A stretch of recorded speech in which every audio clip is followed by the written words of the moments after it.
Hey guys, and in today's video, I'm going to be showing you how to read error codes. Okay, you know the feeling. You just see an error and you're like, what do I do with it? You go into Google, copy and paste the error, and you can't really find anything to do. Well, that's where I come in. I'm going to show you how to DIY and know how to replace and fix your errors with the terminal. So here it says Arduino Wave LED error expected semicolon before pin mode. And here it says LED 1313 and it says expected before pin mode. And it has a little red line here. And they say expected before pin mode is what's before this? This. And it says it expects a semicolon.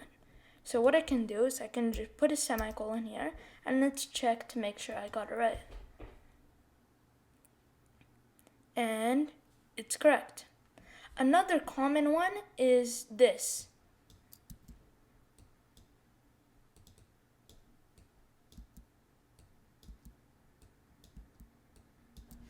Okay, so now I'm going to verify this code that I currently have.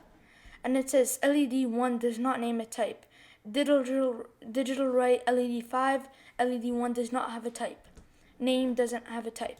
So basically what it's saying is when you just say LED1 equals 7, you're not really saying anything. Basically, you need to write integer if it's an integer, or float if it's a float number, or char if it's characters, or string, str if it's a string, and so on and so on. So those are what types are. There's type conversion and a lot of different stuff out there, but this is like the basics. And so basically to fix this, since 7 is an integer, I can write int and let's verify again. And I think this is right. Oh no, I have to do it with LED2. And also I noticed this is with all of these. So what I can do here is just write int, and then here I can write int. And if this was like a decimal number, I would just write float, but this isn't because there is no pin that's a float in the Arduino.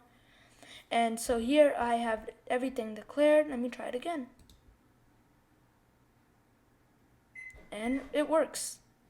Another problem that people have is when they don't use capital. They use capitals or don't use capitals when they don't need to.